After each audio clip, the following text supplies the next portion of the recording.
I thought my coworker was helping me until I saw my name in his private emails. The moment I saw my name in Nathan's email draft folder, my coffee cup froze halfway to my mouth. Not because he was writing about me, that happened in offices every day, but because the subject line read, Phase 3, Final Documentation, and the recipient was our CEO's personal attorney. I'd stayed late to finish a presentation on Nathan's computer because mine had crashed, and he'd told me his password that morning when I asked to pull a file. "Just log in as me, man. I trust you," he'd said with that easy smile that made everyone in the office love him. The same smile he'd given me 6 months ago when he'd offered to mentor me through my first major project. The draft was dated from 3 days ago, and my hands started sweating as I clicked it open, because Nathan Davies had been the only person at Kellerman & Associates who'd made me feel like I wasn't drowning. I'd started at the consulting firm 8 months earlier, fresh out of my MBA program, and terrified I'd be exposed as the imposter I felt like. The company specialized in corporate restructuring, which meant we told failing businesses how to stop failing, usually by firing people and cutting budgets until the numbers looked better on paper. My role was junior analyst, which mostly meant building spreadsheets that senior consultants like Nathan would present to clients while I sat silently in the corner. Nathan was 36, a senior partner on the fast track to managing director, and from day one, he'd treated me differently than the other seniors treated their analysts. While most of them barely learned our names, Nathan took me to lunch during my first week. "This place will eat you alive if you let it," he'd said, ordering us both the salmon special without asking what I wanted. "But if you attach yourself to the right people and learn fast, you can make a fortune here before you're 35. He had dark hair starting to gray at the temples, wore suits that probably cost more than my monthly rent, and spoke with the kind of confidence that made you believe everything he said was both true and for your benefit.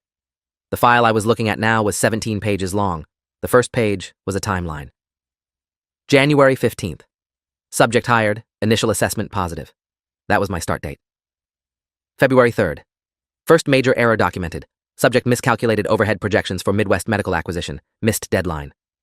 I remembered that project. I'd worked 70-hour weeks and Nathan had told me I'd done great work, that the client was thrilled.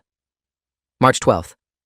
Subject showed resistance to correction, requires additional management oversight. I scrolled faster, my throat tightening. April 26th. Performance review submitted to HR with concerns about analytical capabilities and team communication. I'd never seen that performance review. Nathan had told me in our one-on-one that month that I was exceeding expectations and that he'd submitted glowing feedback to our department head. May 8th. Subject made critical error in Donovan Industries presentation, necessitating client apology and fee reduction. That presentation had been Nathan's.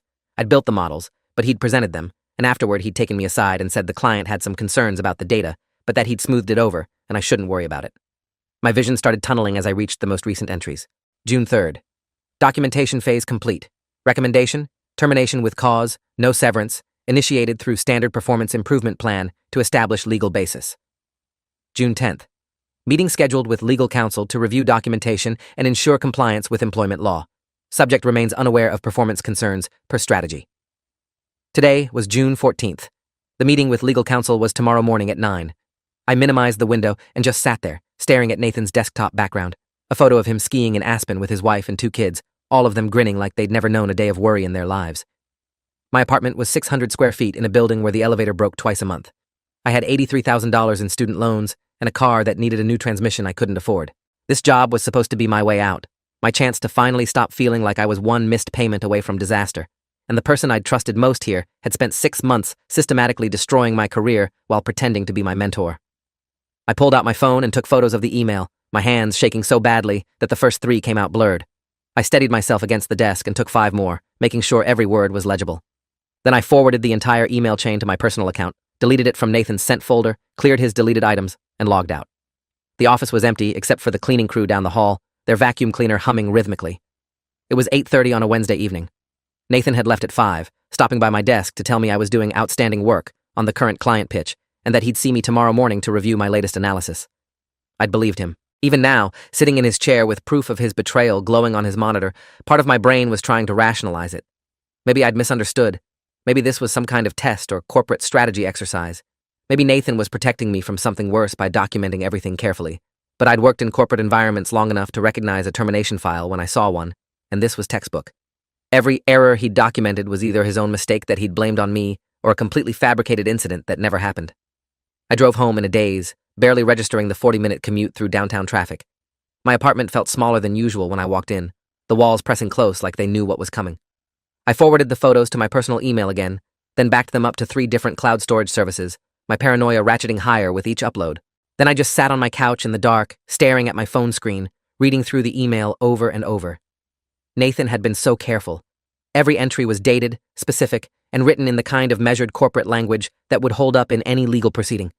He documented meetings that never happened, cited performance issues that were entirely fictional, and created a paper trail that painted me as an incompetent analyst who'd been given multiple chances to improve, but had consistently failed. The worst part was how believable it all was. If I were an outside observer reading this file, I'd think I was exactly the kind of employee who deserved to be fired. Nathan had even included what looked like copies of corrective feedback emails he claimed to have sent me, except I'd never received any of them. He'd either created them in a draft folder or sent them to himself and altered the headers. That night, I didn't sleep. I sat at my kitchen table with a notebook and wrote down everything I could remember about the past 8 months. Every project, every meeting, every interaction with Nathan. I pulled up old emails, calendar invites, anything that could contradict his version of events. The Midwest medical acquisition he'd claimed I'd miscalculated? I found the original spreadsheet I'd submitted, the one Nathan had presented to the client, and compared it to the final contract terms. My projections had been almost exactly correct. The client had signed based on numbers I'd generated. The Donovan Industries presentation where he said I'd made critical errors. I had the original deck I'd built, complete with tracked changes showing where Nathan had edited my work, and the thank you email from the client praising the thorough and insightful analysis. Every single error he'd documented was either his own mistake or something that had never happened. He hadn't just been setting me up for termination. He'd been constructing an elaborate fiction about my performance while simultaneously telling me I was doing great work. I called in sick the next morning, which I'd never done before. My manager, Patricia Brennan, sounded surprised when I told her I had food poisoning. "Feel better," she said. "Nathan mentioned you two have a review meeting scheduled for this afternoon, so I'll let him know you'll need to reschedule." The review meeting. I'd completely forgotten. Nathan had told me on Monday that he wanted to go over my progress and discuss my development plan for the next quarter. Now I knew what that meeting really was, the start of his performance improvement plan, the official beginning of my termination. I spent the morning searching online for employment lawyers. Most of them wanted retainers I couldn't afford, consultation fees that would drain what little I had in savings. I finally found one who offered free initial consultations, a woman named Diana Kowalski, who specialized in wrongful termination and workplace discrimination. Her office was in a strip mall 40 minutes from my apartment, sandwiched between a nail salon and a tax preparation service, and when I walked in at 2 that afternoon, she was eating lunch at her desk while reviewing a file. Diana Kowalski was probably 50, with gray-streaked hair pulled into a messy bun and reading glasses on a chain around her neck.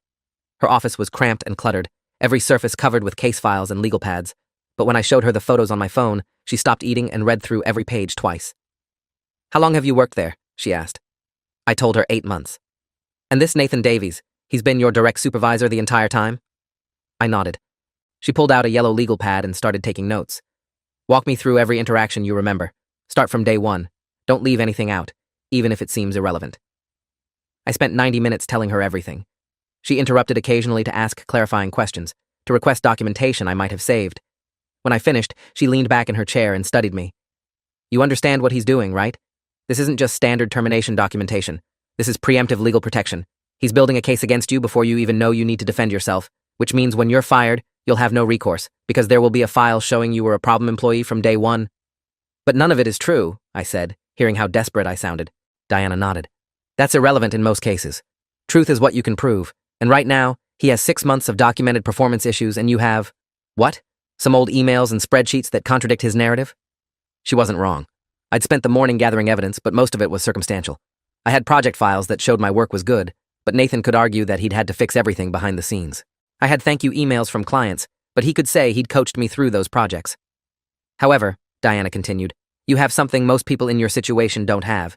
You have his entire termination strategy in writing, obtained before he initiated any official action. That changes everything." She pulled out a contract from her desk drawer. "I'll take your case on contingency, which means I don't get paid unless we win. But you need to understand what you're signing up for. This will get ugly. Nathan Davies will claim you accessed his personal files without permission. Your company will circle the wagons and protect their senior partner. You might still lose your job. You will definitely make enemies. Are you prepared for that?" I thought about Nathan's smile, the way he'd invited me to his house for a barbecue last month, introduced me to his wife, let his kids show me their treehouse. I thought about how he'd sat across from me at lunch 3 days ago and told me I had real potential, that he saw himself in me, that he was going to make sure I succeeded at this company. I thought about the email I'd read, the cold calculation in every entry, the way he'd documented my destruction like it was just another project to be managed efficiently. "Yes," I said. "I'm prepared." Diana smiled for the first time since I'd walked in. "Good. because we're going to burn his entire career to the ground, and we're going to do it with his own words. The plan Diana laid out was both simple and terrifying. We wouldn't confront Nathan directly or tip our hand to the company. Instead, we'd let him proceed exactly as he'd planned, documenting everything along the way while simultaneously building our own case. He's going to call you in for a meeting soon, Diana explained. Probably within the next week. That's when he'll initiate the performance improvement plan. He'll present you with documentation of your alleged failures, give you 30 or 60 days to improve, and then terminate you when you inevitably fail to meet whatever impossible standards he sets. Standard corporate termination playbook. She pulled out her phone and opened a recording app. When he calls that meeting, you're going to record every second of it. Virginia is a one-party consent state, which means you can legally record any conversation you're part of. You're also going to start documenting every interaction you have with him, every email, every meeting, every conversation. I want dates, times, witnesses if possible. Most importantly, you're going to act like nothing has changed. He needs to believe you're completely unaware of what's coming. That was the hardest part. I went back to work on Friday, still recovering from food poisoning, and when Nathan stopped by my desk at 9 in the morning, I had to smile and thank him for checking on me. I was worried about you, he said, perching on the edge of my desk the way he always did, like we were old friends catching up. Patricia said you sounded pretty rough on the phone. Up close, I could see the details I'd never noticed before. The expensive watch on his wrist, probably worth more than 3 months of my salary. The subtle monogram on his shirt cuff, the way his eyes never quite matched his smile. I'm feeling better, I told him. Sorry I missed our meeting yesterday. Nathan waved it off. No problem. Actually, I wanted to reschedule that for Monday morning, first thing. I think it's time we had a serious conversation about your trajectory here, set some concrete goals for the next phase of your development. His tone was warm, encouraging, exactly the same tone he'd used for 8 months while documenting my fictional failures.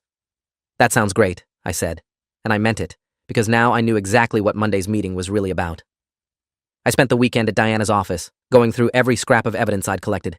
She brought in a paralegal, a young guy named Owen Thatcher, who looked like he was maybe 25, but who apparently had a photographic memory and could cite employment law precedent from memory. The email is damning, Owen said, but we need more. We need to prove that Davies deliberately falsified performance issues, and ideally, we need to show motive. Why would a senior partner spend 6 months systematically destroying a junior analyst's career? That was the question I'd been asking myself all weekend. I wasn't a threat to Nathan. I didn't compete with him for promotions or clients. I'd done nothing to anger him or challenge his authority. As far as I could tell, I'd been the perfect subordinate, hardworking, deferential, grateful for his mentorship. Sometimes there's no complex motive, Diana said. Sometimes people do terrible things because they can, because it entertains them, or because they need a scapegoat for their own failures. But if we can find a pattern, other analysts he's done this to, other instances of fabricated documentation, that strengthens our case considerably. Monday morning arrived with the kind of cold, gray rain that matched my mood. I got to the office at 7:30, an hour before Nathan had scheduled our meeting, and set up my phone in my shirt pocket with the recording app running. Diana had coached me on what to say, and, more importantly, what not to say. Let him talk, she'd instructed. Let him present his version of events without interruption. The more he says, the more material we have to work with. If he asks you to sign anything, read it carefully, and ask for time to review it with a lawyer. He'll probably tell you that you don't need a lawyer, that this is just a formality. That's when you'll know we've got him. At 8:30, Nathan's assistant, a woman named Rebecca, who'd always been friendly to me, stopped by my desk.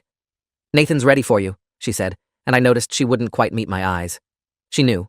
Of course she knew. She probably helped him type up the documentation.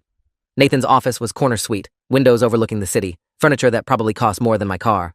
He gestured for me to sit in one of the leather chairs across from his desk, and I noticed there was already a folder waiting on the table between us.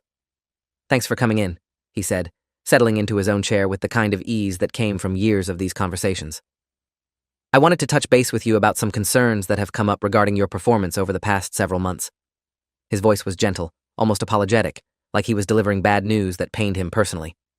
I've been reviewing your work on the major projects we've handled together, and I've noticed some patterns that are concerning. Missed deadlines, analytical errors, communication issues with clients. Nothing catastrophic, but consistent enough that I think we need to address it formally. He slid the folder across to me. I've documented specific instances here, along with feedback I've provided along the way. I want to be clear. This isn't a termination conversation. This is me, as your mentor, trying to help you course correct before these issues become serious career problems. I opened the folder and pretended to read, even though I'd already seen every page of it in his email. The documents were beautifully formatted, professionally presented, exactly the kind of thorough management paperwork that would impress any HR department or legal team. There were incident reports, copies of alleged feedback emails, performance metrics showing my productivity declining over time. I don't remember receiving these emails, I said carefully, pointing to one of the feedback messages dated from March. Nathan nodded sympathetically. I know, and that's part of the problem.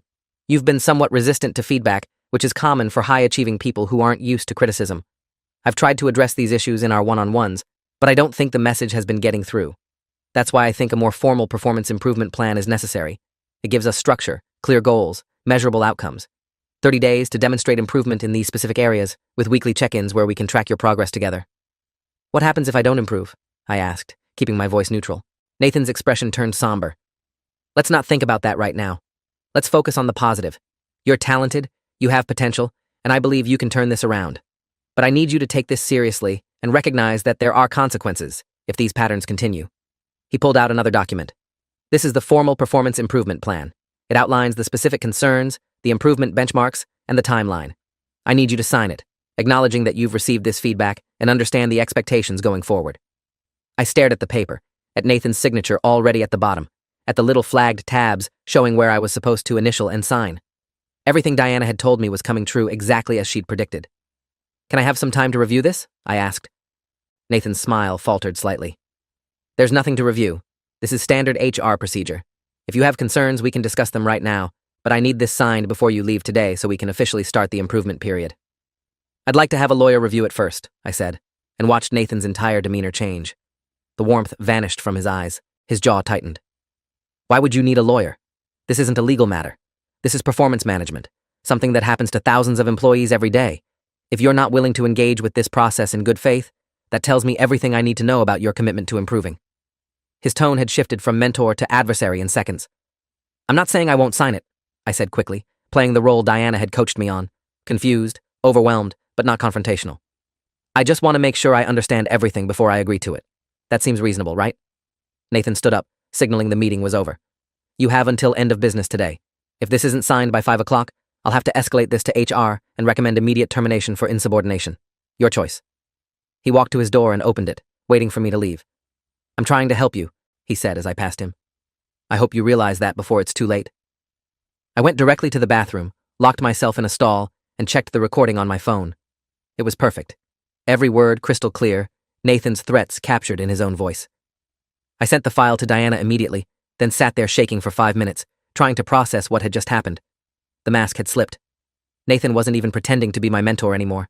He'd gone from supportive to threatening in the span of one conversation, and now I understood what Diana had meant about things getting ugly. I forwarded the recording to Owen as well, then spent the next 2 hours at my desk pretending to work while actually researching Nathan's history at the company. I pulled up old employee directories, checked LinkedIn profiles of former analysts who'd worked under him. I found 3, all of whom had left Kellerman and Associates within a year of starting, all of whom listed Nathan as their supervisor. One, a guy named Austin Graves, had even left a cryptic review on Glassdoor. Beware senior partners who seem too friendly. Not everyone survives the mentorship process. I sent Diana all 3 names. By noon, Owen had tracked down Austin Graves through LinkedIn and cold called him. Austin agreed to meet that evening at a coffee shop near his new office. Diana drove me there herself, arriving early to brief me on what questions to ask. Austin showed up 15 minutes late, looking wary and exhausted. He was maybe 30, wearing a slightly rumpled suit, and the moment Diana introduced herself as an employment lawyer, he almost walked out. I signed an NDA when I left Kellerman, he said. I can't talk about my employment there. Diana nodded. You can't disparage the company or disclose confidential business information, but you can discuss your personal experiences in factual terms, especially if you're being asked to provide information relevant to ongoing workplace violations. Nothing you say here will violate your agreement unless you make false statements or reveal trade secrets. Austin sat down, ordered coffee he didn't drink, and told us his story. It was identical to mine. Nathan had recruited him from his MBA program, promised mentorship and rapid advancement, spent 6 months building a termination file while pretending to support his development. The only difference was that Austin had signed the performance improvement plan, had spent 30 days desperately trying to meet impossible standards, and had been fired anyway with no severance. The day they escorted me out, Nathan took me aside and apologized, Austin said, and I could hear the bitterness in his voice.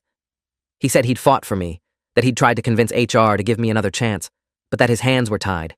He gave me this whole speech about how failure builds character and how I'd be better off starting over somewhere else. I believed him. I actually thanked him for trying to help me. Austin looked at me directly. Don't sign anything. Don't trust anything he says. And don't think for 1 second that HR or anyone else at that company will protect you.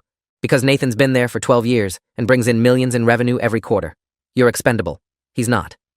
Diana asked Austin if he'd be willing to provide a sworn statement about his experiences. He hesitated for a long time before agreeing. Why? I asked him. Why would you risk violating your NDA to help me? Austin finished his coffee in one long swallow. Because I spent 6 months in therapy trying to understand what I'd done wrong, why I couldn't cut it at a prestigious firm, why Nathan's mentorship hadn't saved me. Then I ran into another analyst who'd worked under him, a woman named Claire something, and she told me the exact same thing had happened to her. That's when I realized it wasn't about my performance. Nathan was using us for something, probably taking credit for our work with clients, while simultaneously positioning us as failures to protect himself from blame if anything went wrong. I couldn't prove it then. Maybe you can prove it now. He gave us Claire's contact information, left without finishing his coffee, and texted Diana 2 hours later with the name of the HR manager who'd processed his termination, a woman named Jennifer Blackwood, who still worked at Kellerman and Associates. By Wednesday morning, Diana had contacted 5 former Kellerman employees who'd worked under Nathan. 3 of them had nearly identical stories to mine and Austin's. All had been hired with promises of mentorship. All had been fired within a year for fabricated performance issues. All had signed NDAs that prevented them from speaking publicly about their experiences. And all of them were willing to provide sworn statements now because Diana had found a legal loophole. Their NDAs prohibited disparagement, but they didn't prohibit factual testimony in response to legal discovery. We have a pattern, Diana explained, spread out on her desk with 5 sworn affidavits, my recording from Monday's meeting, and a 3-inch stack of documentation. Nathan Davies has been systematically recruiting, exploiting, and terminating junior analysts for at least 4 years. The question is why? What's he gaining from this? Owen had the answer. He'd been digging through Kellerman's client lists, cross-referencing them with Nathan's alleged mentees. Every analyst Davies mentored worked on major accounts where there were either client complaints or projects that went over budget. He was using them as scapegoats. When something went wrong, he had documentation showing it was the analyst's fault, not his. It protected his reputation and his revenue while giving him an endless supply of junior talent whose work he could take credit for. That afternoon, Diana filed a formal complaint with Kellerman and Associates Board of Directors, copied to the company's general counsel, attaching every piece of evidence we'd gathered. The complaint outlined Nathan's pattern of misconduct, included sworn statements from 4 former employees, and demanded an immediate investigation. She also sent copies to the Equal Employment Opportunity Commission, just in case the company decided to bury the investigation internally. Now we wait, Diana said. Nathan will find out about this within 24 hours, and he's going to panic. People who've been getting away with something for years don't react well when they're suddenly exposed. Be ready for him to either try to cut a deal with you or to go nuclear and accelerate your termination. Either way, don't engage without me present. I didn't have to wait 24 hours. I got the call at 6 the next morning from Patricia Brennan, my manager. You need to come to the office immediately, she said, her voice tight. Don't talk to anyone. Don't stop at your desk. Come straight to conference room A. She hung up before I could respond. Conference room A was the big one, the one they used for major client presentations and board meetings. When I walked in at 7:15, I found Nathan, Patricia, Jennifer Blackwood from HR, and a man I didn't recognize in an expensive suit who introduced himself as Robert Ferris, senior partner and head of Kellerman's management committee. Sit down, Ferris said, gesturing to the chair across from them. They were all on one side of the table, me on the other, and I recognized immediately that this was an ambush. We've received some disturbing allegations, Ferris continued.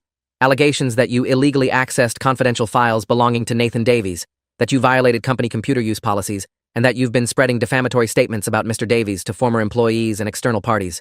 We take these matters extremely seriously. He slid a piece of paper across to me. This is a cease and desist order. If you continue to access confidential files, contact former employees, or make false accusations, we will pursue legal action against you for theft of proprietary information, defamation, and breach of your employment agreement. Additionally, we are terminating your employment effective immediately for cause, which means no severance, no references, and forfeiture of any accrued vacation time. I looked at Nathan. He wouldn't meet my eyes. He sat there staring at the table, jaw clenched, and I realized he hadn't told them the full truth. He'd probably claimed I'd hacked his computer or stolen his password, that everything I'd found was obtained illegally. I have a recording of Nathan threatening to fire me for insubordination if I didn't sign a performance improvement plan without legal review, I said calmly. I have sworn statements from 4 former employees describing an identical pattern of fabricated performance issues and wrongful termination. And I have the email Nathan wrote detailing his 6-month plan to terminate me, which I accessed using the password he voluntarily gave me when he told me to log into his computer to retrieve a work file. So before you terminate me, you might want to talk to your legal department about how this will look in court. The room went silent. Jennifer Blackwood's pen froze mid-note. Patricia's expression shifted from stern to uncertain. Robert Ferris looked at Nathan, really looked at him, and said, "Is this true? Did you give him your password?" Nathan's composure cracked. It's taken completely out of context. The email he's referring to was a draft of a performance management strategy, Standard documentation that any supervisor would create. He's twisting it to make it sound sinister when it was simply me doing my job. His voice had that same reasonable, calm tone he'd used for 8 months, but now I could hear the desperation underneath it. And I certainly didn't give him permission to read through my personal emails. That's a massive violation of privacy and trust. I pulled out my phone and loaded the photos I'd taken. The email was addressed to your personal attorney with the subject line Phase 3, Final Documentation. It detailed fabricated performance issues, none of which you ever discussed with me, and outlined a strategy to terminate me while insulating the company from legal liability. That's not standard documentation. That's conspiracy to commit wrongful termination, and I have proof that you've done the exact same thing to at least 4 other analysts in the past 4 years. I looked at Ferris. My attorney has already filed complaints with the EEOC and your board of directors. This meeting? This is you trying to silence me before your clients find out that one of your senior partners has been systematically defrauding the company and destroying careers for his own benefit. The meeting lasted 3 more hours. Diana arrived within 30 minutes of my text, swept in with Owen carrying 2 briefcases full of documentation, and systematically dismantled every argument Ferris tried to make. She presented the sworn affidavits, the pattern of terminations, the client complaints that had been blamed on analysts who'd worked under Nathan, and the recording of Monday's meeting where Nathan had explicitly threatened me. Your company has 2 choices, Diana said, laying it out like she was presenting a business case. You can admit that Nathan Davies has been engaged in systematic misconduct, terminate him immediately, compensate his victims, and conduct an internal investigation to ensure this never happens again. Or you can try to protect him, in which case we will file a civil lawsuit that will expose every detail of his behavior, subpoena your client files to show the financial damage he's caused, and make sure every business publication in the country knows that Kellerman and Associates protects predatory managers over their employees. Your choice. Ferris asked for a recess to consult with the board. Nathan tried to follow him out of the conference room, but Ferris held up a hand. You stay here, he said, and I saw Nathan's face go pale. We sat in silence for 10 minutes, me, Diana, Owen on one side of the table, Nathan and Jennifer Blackwood on the other. Patricia had excused herself at some point. Nathan stared at his hands, picked at his cuticles, and I wondered what he was thinking. Was he calculating his next move, figuring out how to spin this to save his career? Was he angry at me for discovering his plan? Or was he finally, for the first time in 4 years, experiencing actual consequences for his actions? You destroyed people's lives, I said finally, breaking the silence. Austin Graves spent 6 months in therapy. Another analyst you fired developed an anxiety disorder. And for what? To protect your reputation? To take credit for our work? Nathan looked up at me, and for just a second, I saw something like shame cross his face before he looked away again. Ferris came back 45 minutes later with 2 other board members and the company's general counsel, a gray-haired woman named Elizabeth Chen, who looked like she hadn't slept in days. We've reviewed the materials your attorney provided, Ferris said, addressing me directly now. The board has voted to place Nathan Davies on immediate administrative leave pending a full investigation. We're offering you a settlement, full reinstatement with no performance improvement plan, a written apology, and compensation equal to 6 months' salary in exchange for your agreement not to pursue external legal action. We're also prepared to offer similar settlements to the other former employees who've provided statements. Diana leaned over and whispered in my ear, It's a good offer, but we can probably get more if you're willing to push. I thought about Austin Graves, about the woman named Claire who'd figured out Nathan's pattern before any of us, about all the other analysts who might come after me if this wasn't addressed thoroughly. I want Nathan fired, I said. Not administrative leave, not a resignation where he gets to save face and move to another firm. Terminated for cause with a notation in his employment file that explicitly states why. And I want the company to establish an anonymous reporting system so employees can report supervisor misconduct without fear of retaliation. Those are my terms. Elizabeth, the general counsel, started to object, but Ferris cut her off. Done. Nathan, you're terminated effective immediately. Security will escort you out and arrange for your personal items to be shipped to you. Your company computer, phone, and access cards are to be surrendered before you leave the building. He stood up, and the meeting was over. Nathan sat frozen in his chair, staring at me with an expression I couldn't quite read, somewhere between hatred and disbelief. As security arrived to escort him out, he leaned across the table one last time. You have no idea what you've just done, he said quietly. This company will chew you up now that you don't have anyone protecting you. I met his eyes. You were never protecting me. You were destroying me slowly enough that I wouldn't notice until it was too late. The only difference between us is that I saw what you were doing before you could finish. They walked him out through the back exit so other employees wouldn't see. I learned later that the official story was Nathan had resigned to pursue other opportunities, but somehow word spread anyway. Within a week, 3 other senior partners had quietly left the firm, and the board initiated a company-wide review of performance management practices. Diana negotiated settlements for Austin and the other former analysts, all of whom received compensation and written apologies. The company established the anonymous reporting system I'd requested, named it the Employee Advocacy Resource, and put my name on a plaque in the break room as one of the program's founders, which felt both validating and deeply uncomfortable. I stayed at Kellerman and Associates for another 8 months, got promoted to senior analyst, and worked on some of the best projects of my career. But I never shook the feeling of being watched, never fully trusted anyone who was too friendly or too helpful, and eventually I took a job at a smaller firm where the politics felt less dangerous. Austin Graves called me 6 months after Nathan's termination. He'd been following the company's restructuring in the business press and wanted to thank me. "You did what I couldn't," he said. "You fought back when it mattered. I spent years thinking I was the problem, that I'd failed somehow. Now I know the truth, and that's worth more than any settlement." We met for coffee, swapped stories about our new jobs, and became something like friends. He told me that Claire, the analyst who'd figured out Nathan's pattern first, had gone on to start her own consulting firm and was crushing it. She said she never would have had the courage to go independent if Nathan hadn't shown her how corrupt the industry could be, Austin said. "I guess sometimes the worst experiences push you toward the best outcomes." I thought about that a lot in the months that followed. I'd walked into Kellerman and Associates terrified of failing, desperate to prove I belonged in the corporate world, willing to trust anyone who offered guidance. Nathan had exploited that vulnerability systematically, but in doing so, he'd also taught me to trust my own judgment, to document everything, and to fight back when something felt wrong. I wouldn't call it a silver lining. The anxiety dreams about reading his emails never fully went away, but I'd learned that sometimes the person destroying you hides behind a mentor's smile, and the only way to survive is to stop looking for protection and start protecting yourself. The last time I heard Nathan's name was almost 2 years later. Diana forwarded me a news article from a legal trade publication. Nathan Davies had been hired as a managing director at another consulting firm in another city, no mention in his bio of why he'd left Kellerman and Associates or the circumstances of his departure. "Corporate America has a short memory," Diana wrote in her email. "People like Davies always land on their feet. But at least you made sure he couldn't hurt anyone else at your company, and you gave other victims the courage to come forward. That matters." I read the article twice, felt that familiar surge of anger and frustration, and then closed the tab and went back to work. Diana was right. Nathan had moved on, probably already identifying his next targets, building relationships with junior analysts who'd trust him just like I had. But I'd survived him. I'd exposed him. And somewhere out there, Austin and Claire and all the others Nathan had tried to destroy were building careers and lives that proved his assessment of us had been wrong all along. If you made it this far, I hope you never have to find your name in someone else's private emails. I hope you never discover that the person you trusted most was documenting your destruction while smiling to your face. But if you do, remember this. Their documentation is evidence that works both ways. Their patterns can be exposed, and their power only lasts as long as their victims stay silent. I saw my name in Nathan Davies' termination plan before he could finish writing it, and that advance warning saved my career. Not everyone gets that chance, but everyone deserves to know that fighting back is possible, that sometimes the person destroying you has left enough evidence to destroy themselves, and that justice, real, specific, documented justice, is worth every difficult conversation, every lawyer meeting, every moment of fear that comes with speaking truth to power. Nathan spent 6 months trying to erase me from his company. I spent 6 weeks erasing him instead, and I've never regretted it for a single day. If you enjoyed this, you'll definitely want to see the next ones too.